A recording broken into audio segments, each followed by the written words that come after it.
Clara awoke before dawn, the pale light of the early morning barely filtering through the thin curtains of her small cabin. The wooden floorboards creaked under her tired feet as she moved to the hearth, where the remnants of last night's fire still smoldered weakly. The chill in the air seeped into her bones, reminding her that winter was far from over and that the meager blankets she had wrapped around her children were not enough to keep them warm. Her eyes fell on the small basket sitting in the corner, and her heart clenched. Inside was her wedding ring, the only piece of jewelry she still owned, glinting faintly in the dim light. Once it had symbolized love and commitment, a promise of a future she had believed would be bright. Now it was a lifeline, a desperate hope that could buy bread, milk, and medicine for her children. She had tried every other option, every small job the town could offer, but nothing had sufficed. Hunger was persistent, relentless, and it gnawed at her pride as fiercely as it gnawed at her children's bellies. Clara's mind raced as she prepared a small breakfast-thin porridge and scraps she could spare. She fed her children in silence, trying to hide the worry etched into her face. Their eyes, bright yet weary, reflected trust and innocence, and her chest ached with the knowledge that she could not always shield them from the harsh realities of life. She whispered soft encouragements, urging them to eat, though she herself took only the smallest bites. There was no time for despair. Survival demanded resolve. After the children were dressed and sent to help with small chores, Clara dressed herself in her wornest clothes, patched and faded from years of labor. Each garment carried the smell of dust, sweat, and hard work, a testament to the life she had led and the burdens she bore.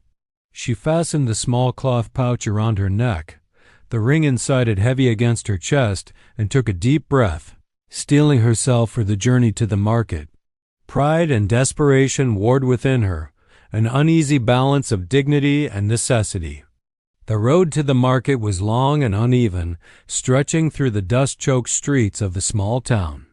Clara moved with purpose, yet her heart pounded with anxiety. She had walked these streets countless times before, but never carrying something so precious, something that represented both her past happiness and her family's future. The merchants, already preparing their stalls, glanced at her with varying degrees of curiosity and skepticism. Some offered polite nods. Others whispered behind her back as though sensing her desperation. At the market, the clamor of commerce assaulted her senses, shouts of traders hawking wares, the clatter of carts, the cries of children playing among the stalls. Clara approached a jeweler, her hands trembling slightly as she drew out the small pouch. The ring caught the weak morning light, glinting like a beacon of hope amid the chaos. Her voice, soft yet firm, betrayed none of the fear twisting inside her. "This is for sale," she said, extending the pouch. The jeweler picked it up, weighing it in his hands, his eyes sharp and calculating. Clara's stomach clenched as he examined it, knowing that her family's survival rested on the judgment of a stranger. She waited silently, aware of the eyes of other townsfolk, feeling both exposed and vulnerable. The ring was more than metal. It was a symbol of everything she had loved, lost, and fought to preserve. The jeweler muttered something about its age and value, offering a meager sum that would barely cover a day's necessities. Clara's shoulders sank slightly, but she straightened them, her pride refusing to bow completely. She thanked him and moved on, determined to find someone who would see the worth of the ring, not just in coin, but in what it represented: hope, love, and the fierce, unyielding desire to protect her family. As she continued through the market, a flicker of movement at the edge of her vision caught her attention. A tall figure, mounted on a horse and dressed in fine yet practical clothing, had paused to watch her. His gaze was steady, assessing, and strangely kind. Clara felt a shiver run down her spine, not of fear, but of curiosity. Something about this stranger made her heart quicken, as if fate itself had chosen this moment to intervene. And at that instant, she realized that her desperate mourning might not end in disappointment. Someone perhaps was about to change everything.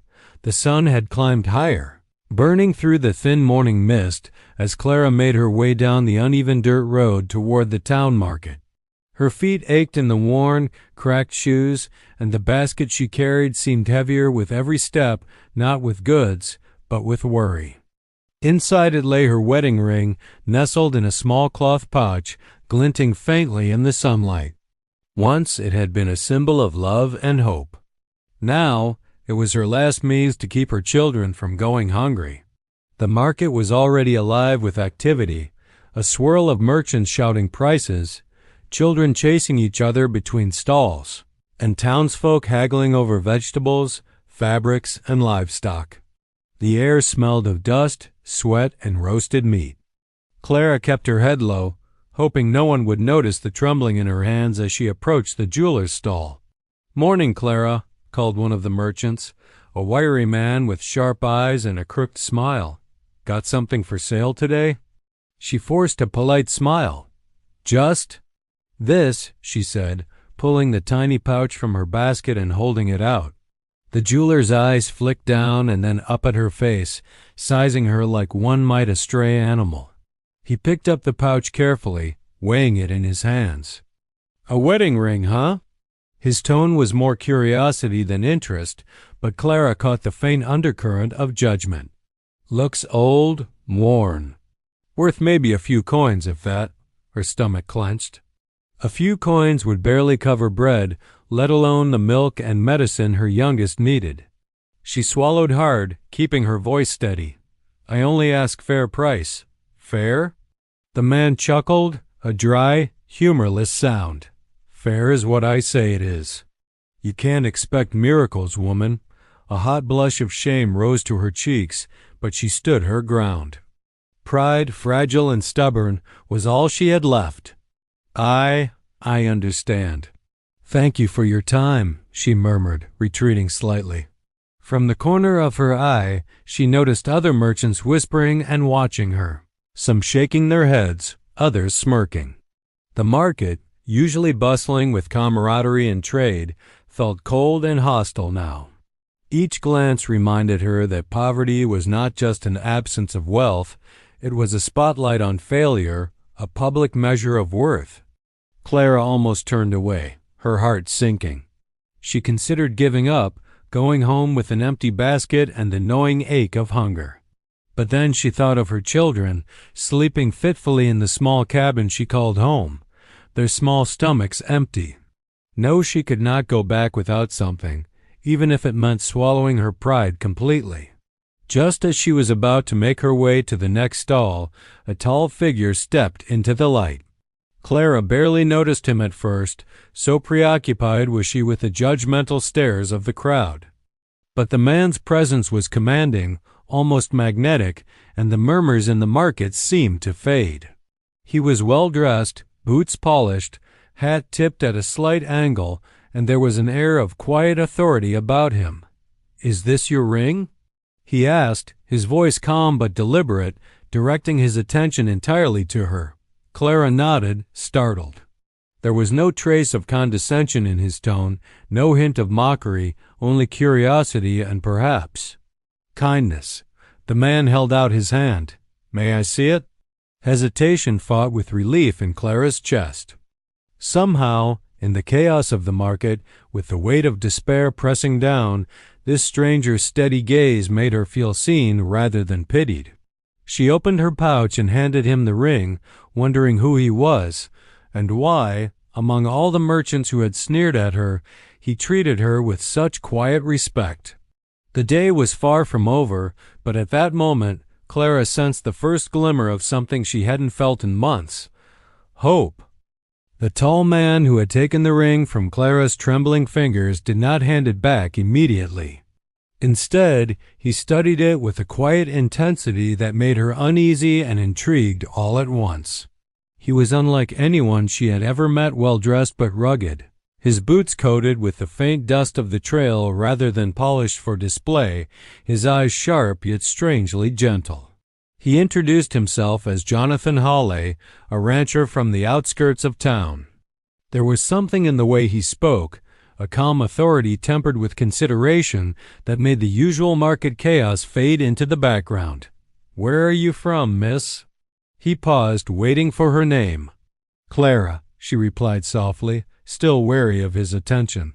"Clara," he repeated, as if tasting the word. "And this ring, you're selling it?" Her throat tightened.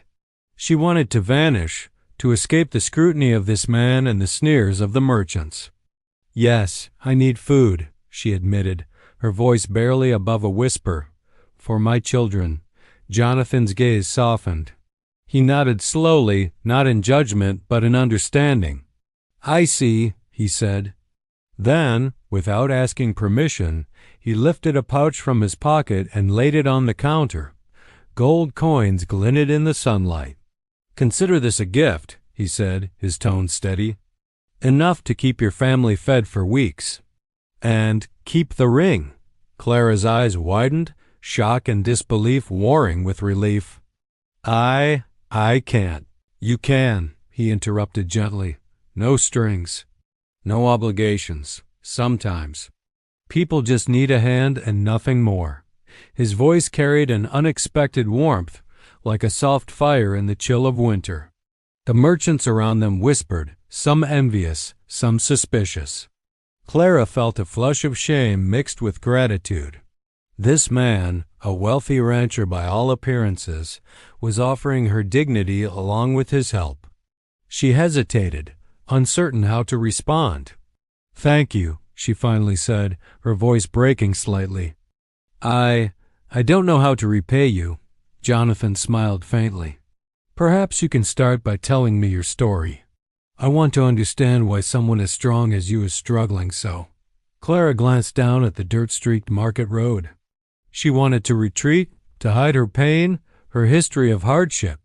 But something about him, the genuine interest, the lack of judgment, made her trust him, at least a little.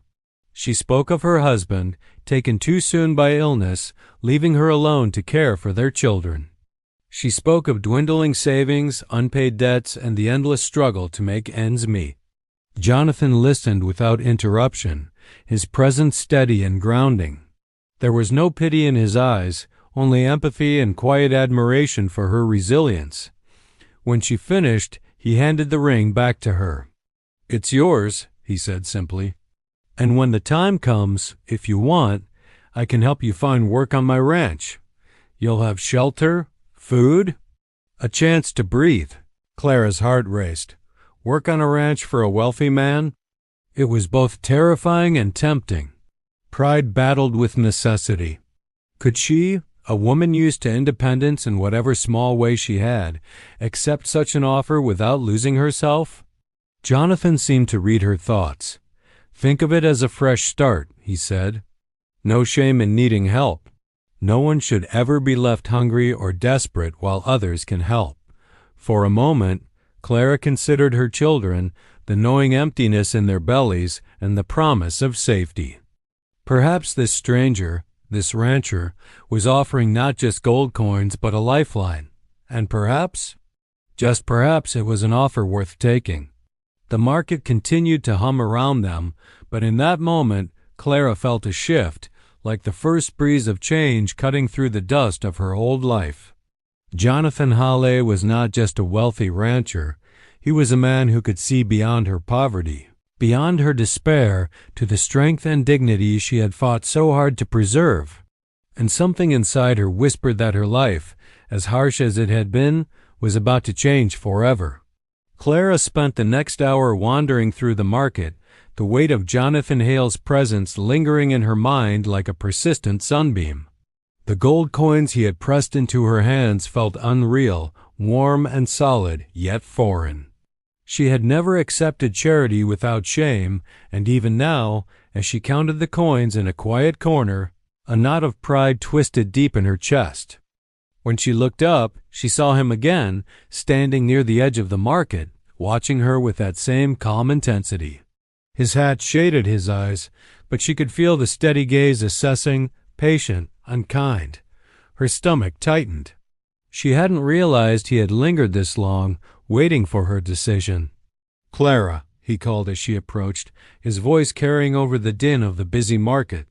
She quickened her pace, unsure whether she wanted to run or remain. "May I speak with you for a moment?" Her heart thumped in her chest. She nodded, unable to speak, and followed him to the quieter side of the square, away from the merchant's curious eyes and the gossiping townsfolk. He stopped beneath the shade of a large oak, its leaves trembling slightly in the breeze, and turned to face her fully. "I didn't offer you the coins lightly," Jonathan began. "I saw a woman in need, and I also saw someone who carries herself with pride and dignity. You don't deserve to struggle as you have. That ring, it represents more than loss. It represents resilience." Clara swallowed hard. No one had ever spoken to her like this, acknowledging her struggle without pitying her. Yet, even as warmth spread through her chest, fear prickled at the edges. She faltered, unsure of what to say. Pride battled with desperation. I don't know what to say. I've never accepted help like this." Jonathan smiled, faint and patient. "Then say yes to the next part. Come with me. Work on my ranch. Stay there for as long as you need. You'll have shelter, food, and a chance to breathe, maybe even start anew." The words hung in the air, heavy with possibility. Clara blinked, disbelieving. A new life? Shelter? Work without humiliation? It seemed too much, too sudden, too perfect. "Why?" she whispered finally. "Why would you care?" Jonathan's eyes softened, and he stepped a little closer, not threatening, but insistent in his sincerity. "Because I can, Clara. Because sometimes the right thing to do is just to help. And because I see something in you, strength, courage that deserves more than hardship." Clara's throat tightened. Tears threatened to fall, but she held them back.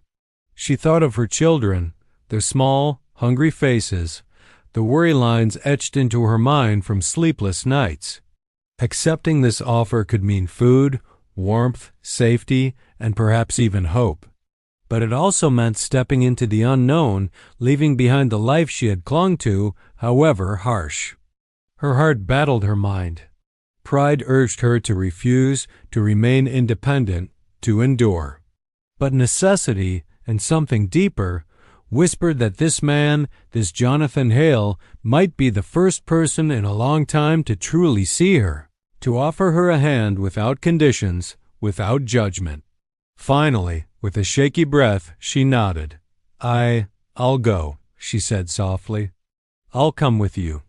Jonathan's smile widened just slightly, not triumphant, but relieved, as if he had expected her courage all along. "Good," he said simply. "We leave at first light. Pack only what you need, Clara. Everything else we'll handle together." For the first time in months, perhaps years, Clara felt a flutter of hope in her chest.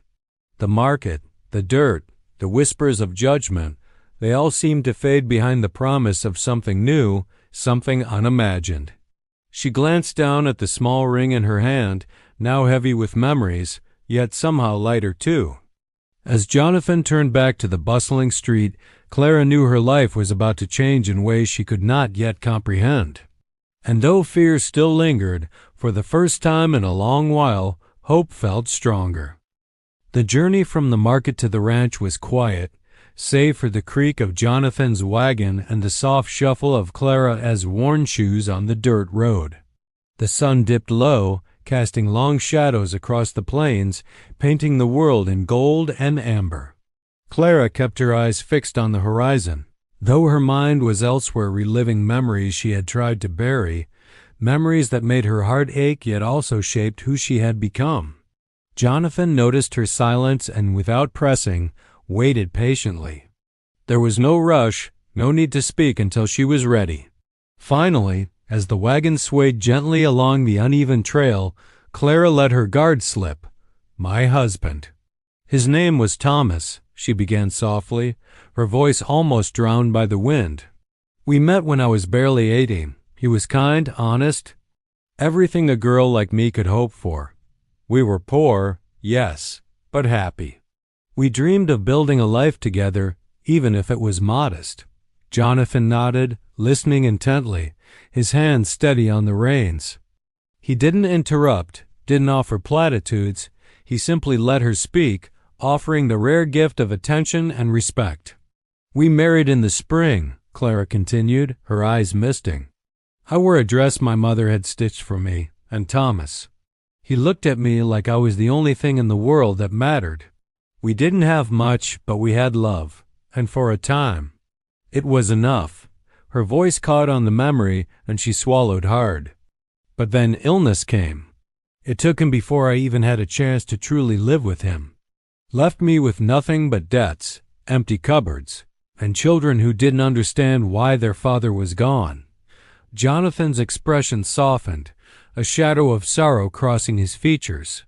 He said nothing, allowing the silence to hold space for her grief. Clara felt a strange comfort in his quiet presence. No one had ever listened to her story with such patience. I tried to manage, she continued, a trace of bitterness in her voice. I worked whatever jobs I could find, cleaning, cooking, sewing, but it was never enough. Some days I felt like I was failing them, failing myself, and the world. It doesn't forgive a woman for being poor. It judges, whispers, watches. Pride is the only thing that keeps you upright when everything else is gone. Jonathan's gaze was steady, warm, and understanding.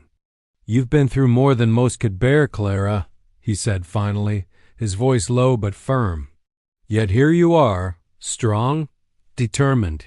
You carry yourself with dignity, even when life has been cruel. Clara glanced at him, surprised by the honesty in his words. She had expected pity, judgment, or perhaps indifference, but not this. This acknowledgment of her struggles, coupled with respect for her perseverance, stirred something in her she hadn't felt in a long time. Validation. I don't know what to say, she whispered. You don't have to say anything, he replied. I just want to understand. People like you, strong, courageous, deserve more than hardship. And if I can help, I will. The wagon rumbled along, carrying them through the sprawling fields toward the ranch. Clara thought of the children waiting for her, of the small cabin she had left behind, and of the life she had barely survived. And yet, for the first time, she dared to imagine a different future, a life where fear didn't dictate every decision, where help wasn't shameful, where hope wasn't a stranger. As the ranch came into view, its wooden fences stretching proudly across the land, Clara felt a shift within her. Her past painful, raw, and unchangeable was not gone, but it no longer had to define her. Here, with Jonathan Hawley, there was a chance to rebuild, to reclaim dignity, to perhaps find happiness again. For the first time in years, she allowed herself to breathe fully, to hope, and to trust that the journey ahead might hold more than mere survival. The gates of Jonathan Hale's ranch loomed ahead, wide and sturdy, a stark contrast to the fragile fences and rickety cabins of Clara's old life.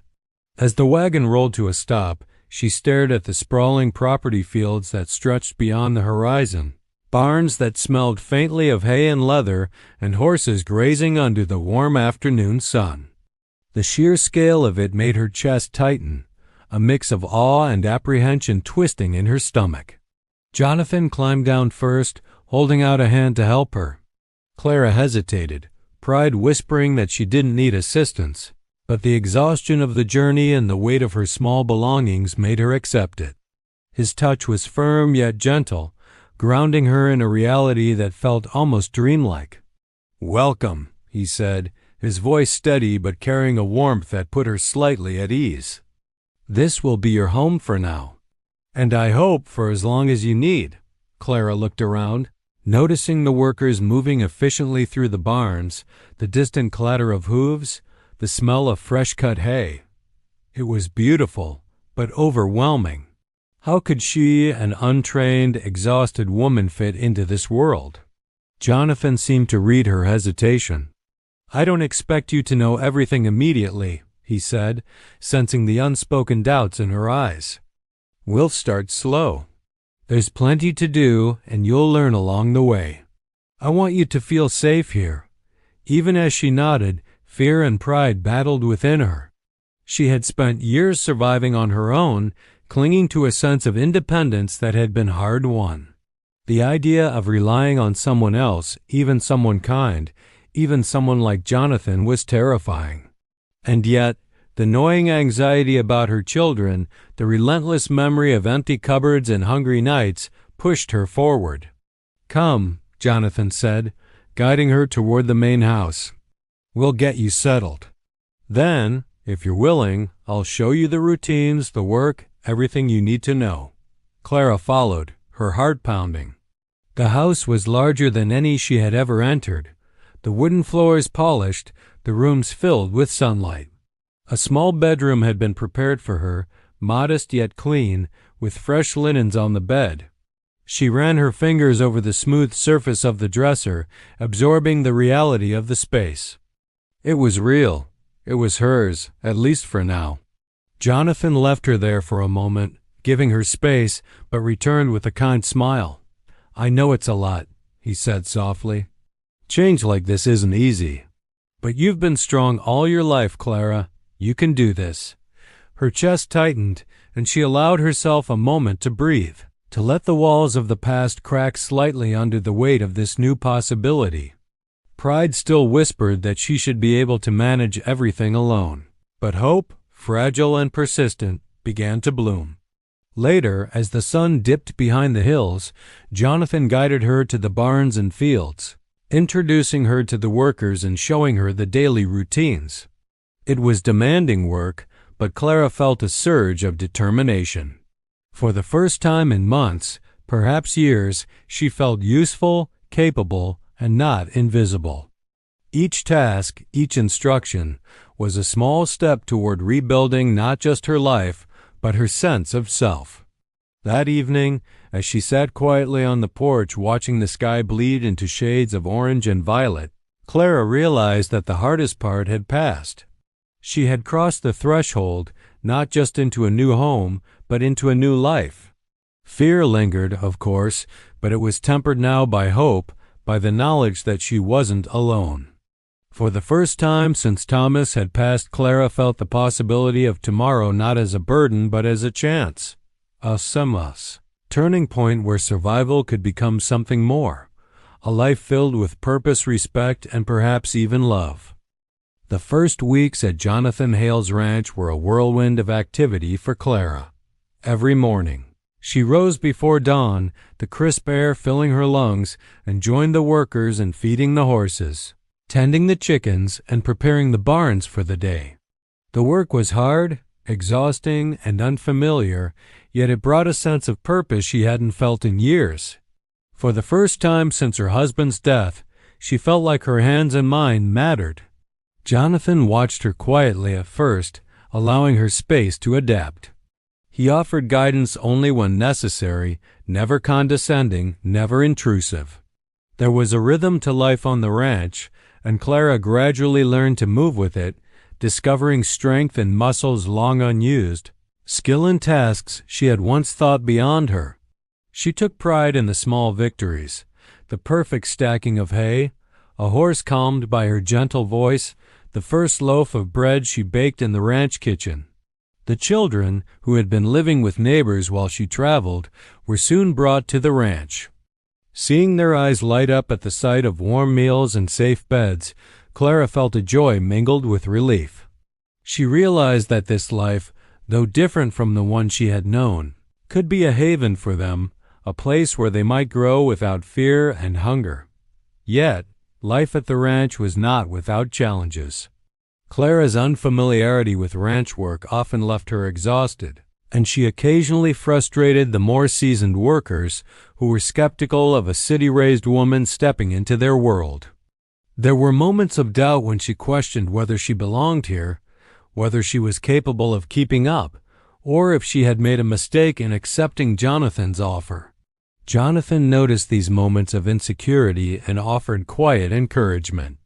One afternoon, as Clara struggled to guide a spirited mare into the barn, he stepped in, placing his hand on her elbow. Breathe, Clara. Let her feel your calm. You're stronger than you think. His voice carried no condescension, only confidence in her ability. With his guidance, she succeeded, and the Mari stood calmly, a reflection of the patience and strength Clara had nurtured within herself. It was during these small, shared victories that a subtle bond began to form between them. Jonathan admired her resilience, her determination, and the quiet dignity with which she faced each challenge. Clara, in turn, began to see a man who was not only powerful and capable, but also compassionate and understanding. He did not flaunt his wealth. He led with quiet authority, treating every worker and every task with respect. Evenings on the ranch were moments of reflection. Clara often found herself on the porch, watching the sun dip behind the hills, her children playing nearby, and Jonathan sometimes joining her in silence. Words were not always necessary. The shared peace, the sense of safety, and the growing trust between them spoke volumes. Slowly, Clara allowed herself to hope not just for survival, but for something more. A life filled with connection, respect, and perhaps the beginnings of love. And yet, in the back of her mind, doubt lingered. Would she ever fully belong here? Would the townspeople's whispers reach her children? Could she reconcile her past hardships with this new, uncertain future? Each day, however, Clara found herself answering those questions not with words, but with action. She worked hard, learned quickly, and embraced the opportunities Jonathan provided. With every challenge overcome, her confidence grew. With every evening of quiet reflection, her bond with Jonathan deepened. Life at the ranch was not perfect, but it was real and it was hers to shape. By the time the first month drew to a close, Clara understood that this place could be a sanctuary, a new beginning. She had survived hardship, grief, and uncertainty, and now she was learning to thrive. The ranch was not just a home. It was a proving ground for the courage, resilience, and hope she had carried all along, waiting for a chance to bloom. As the weeks passed, life at the ranch settled into a rhythm, yet shadows of doubt and conflict began to creep in. Not all eyes welcomed Clara's presence. Some of the ranch hands whispered behind her back, questioning her ability to keep up with the hard labor or resenting the favor shown to her by Jonathan Hawley. "She's just a city woman," one muttered as they stacked hay. "Doesn't belong here." Clara overheard fragments now and then, and though she tried to ignore them, the words stung, igniting insecurities she had worked so hard to suppress. Even outside the ranch, rumors began to ripple through the small town. Whispers of the wealthy rancher taking in a poor, widowed woman traveled quickly, twisting in tone and exaggeration. Clara's cheeks burned with shame when townsfolk stared or offered half-smiles of pity. Pride, once her shield, now felt like a weight pressing her chest, making her question if she had made a mistake in accepting Jonathan's help. One morning, after a particularly grueling shift helping to mend fences and tend to the livestock, Clara sat quietly by the barn, wiping sweat from her brow.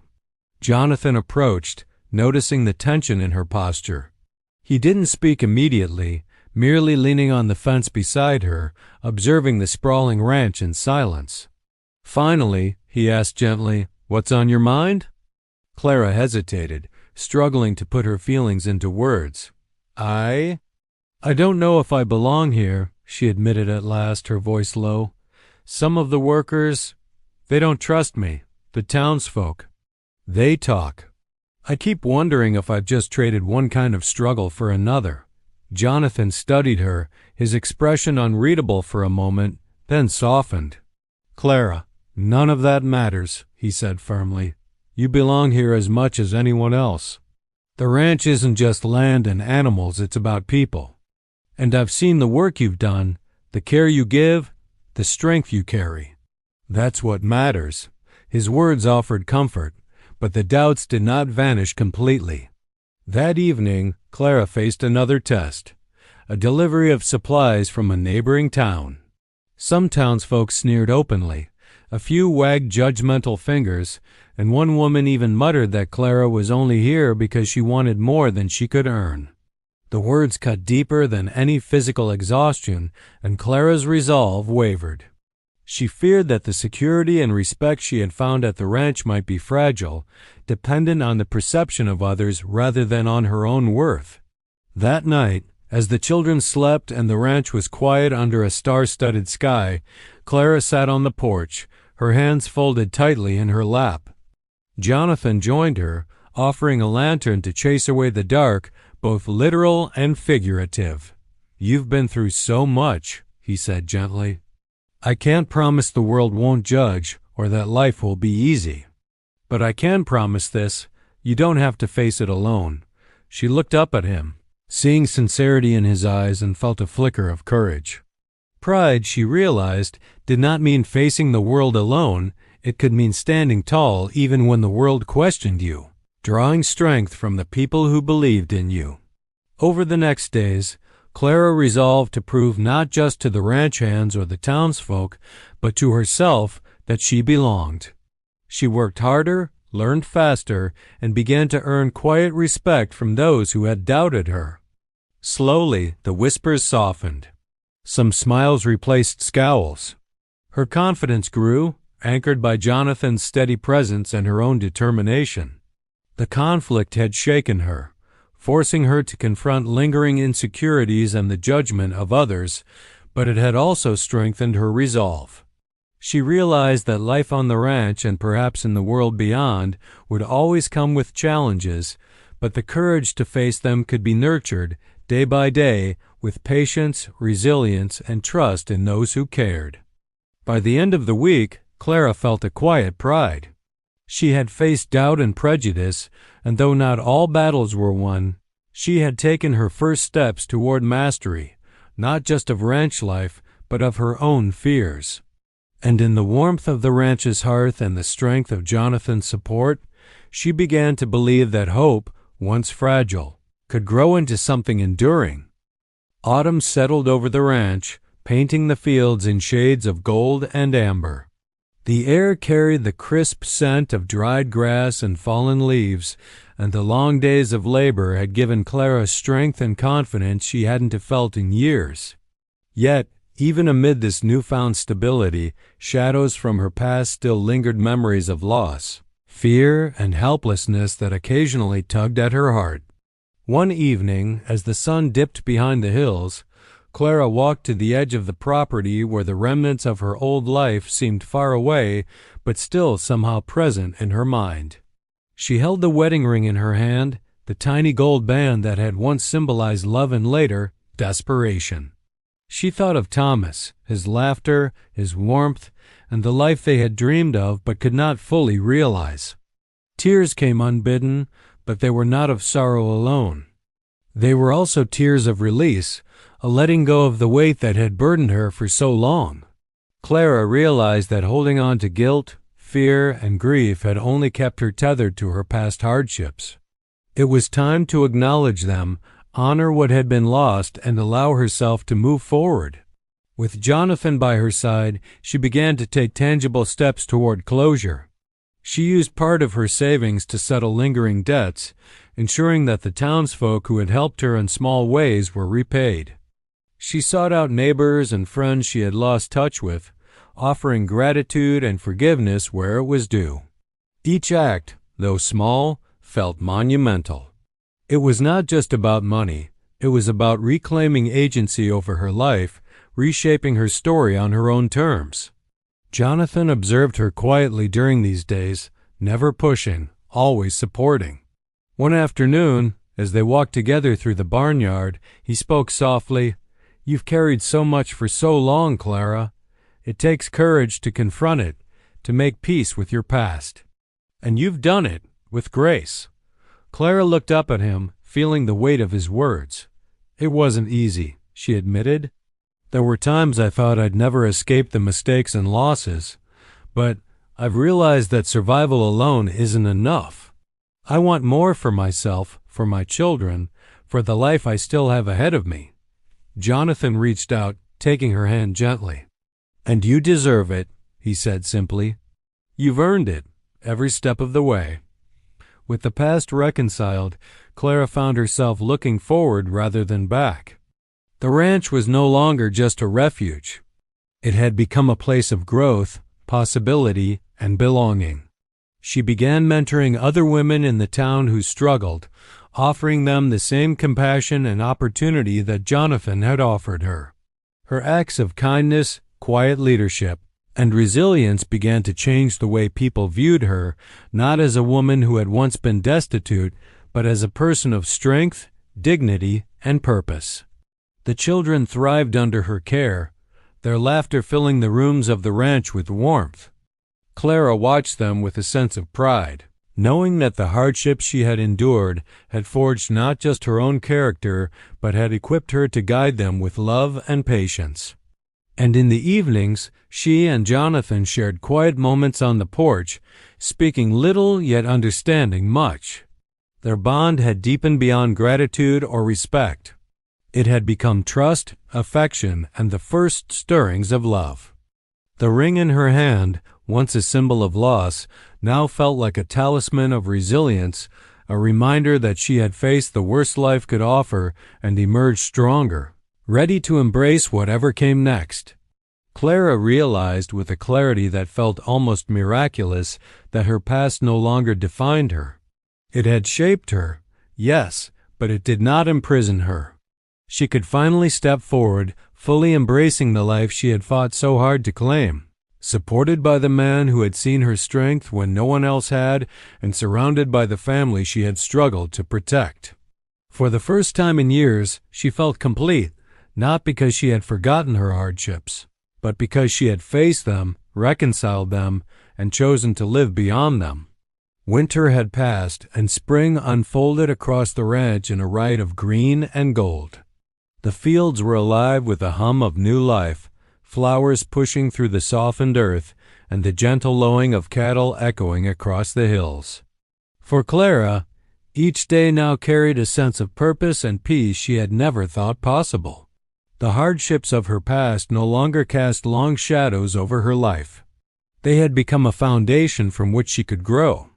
Clara moved through her morning routine with confidence and ease, the early chill of dawn brushing her cheeks as she fed the animals and checked the fences.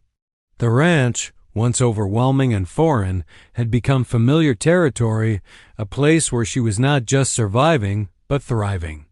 The workers now greeted her with respect, some even seeking her advice on tasks she had mastered.